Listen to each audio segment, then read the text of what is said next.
Umaabot sa 20,000 ang mga residente sa Barangay 128, Smoky Mountain sa Tondo, Maynila. At dahil walang ambulansya, tricycle ang madalas nilang takbuhan. Sa kabila ng kakulangan, hindi ito naging hadlang dahil sa kanilang pagtutulungan.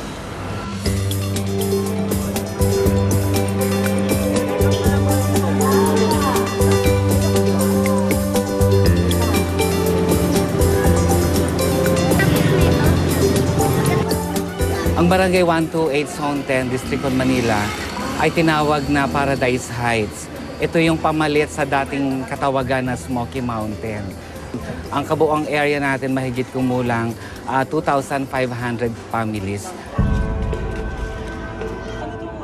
Mahalaga ang pagkakaroon ng ambulansya sa aming barangay dahil lalo na sa panahon na pagka may nanganganak, meron tayong lying-in clinic pero may mga kaso na kailangan talagang dalhin sa pampublikong ospital. Maraming beses din na kinakailangan natin ito lalo na pagka may mga gulo at kailangan ng kanilang medical. So kailangan i-facilitate natin ito gamit ang sasakyan na yan. Sa kasalukuyan, dahil sa tagal, dahil nabili ito ng second hand, medyo hindi na natin siya nagagamit. Maraming beses nang pinagawa ang ambulansya na yan. Mas makakabuti kung mag-iipon tayo ng pera at bibili na lamang ng bago kesa paulit-ulit natin itong gawin.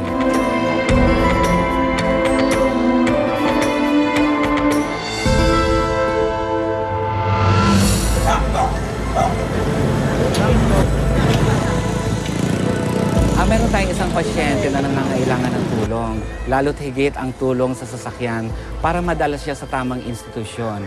Meron siyang problema sa kanyang pag-iisip, pero makikita natin siya na palibot-libot. Isa siguro sa dahilan ay kailangan ng kanyang ina na maghanap buhay para sa iba pa niyang mga kapatid. Kaya yung pangangailangan niyang pag-unawa, pag-aruga, lalo na sa pagkain ay parang napabayaan. Sa tulong ng barangay, tinunto ng kinaroonan ng lalaki para diretso na siyang maihatid sa ospital. Pero hindi ito naging madali.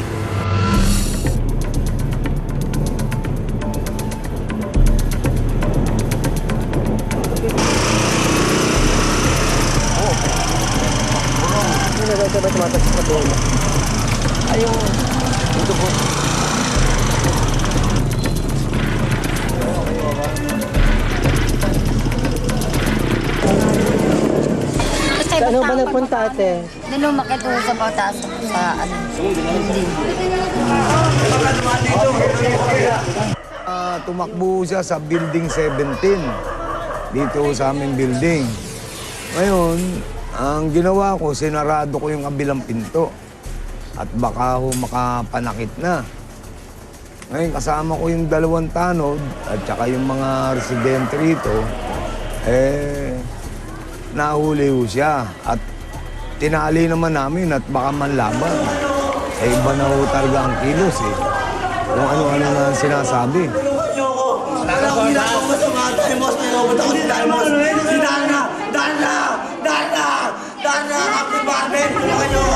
Maluwag naman ho yung tali. Na natin, baka nga ho makakawala ngayon. Pag nakakawala yan, mahirapan na hong makakita yan. Yung nanay ho dumating, nakikiusap talaga na wag tanggalin yung tali dahil baka tumalon. Binabantayan nga ho ng 2 tanod. Sabi nga nung magulang, nakikiusap na madala sa mental. Dana, tulungan niyo ako, Dana. Ala! Dana, baka mo ginagawa masama.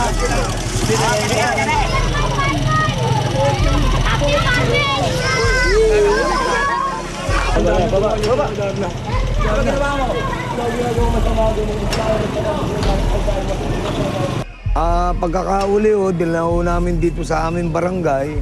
Kausap namin yung magulang at yung mga kapatid.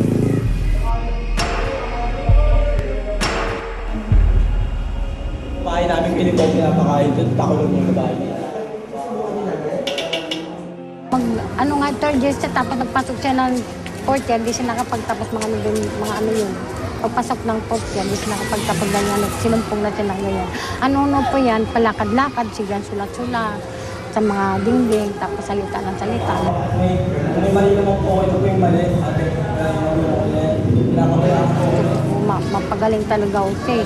At saka po, yung kailangan po talaga mamimotor ang gamot niya, lalo yung sa utak na injection po.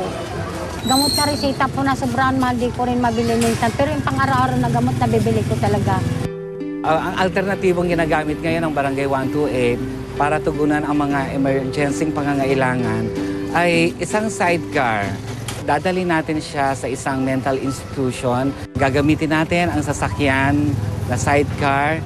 Pero dahil hindi siya pwede sa malayong lugar, dadali natin siya gamit ang isang van sa tulong ng isang mamamayan na nagmamalasakit.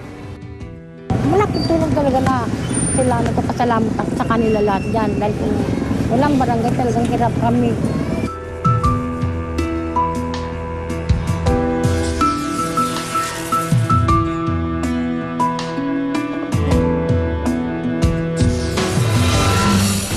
Ang isang ambulance talaga dapat is fully equipped and fully trained din ang mga members niya at crew ng isang ambulance. Kasi nga, hindi lang po pang transport ng ambulance. An ambulance is basically an emergency room on wheels.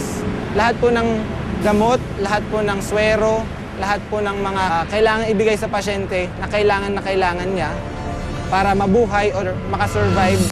Ready na ba kayo kay Boy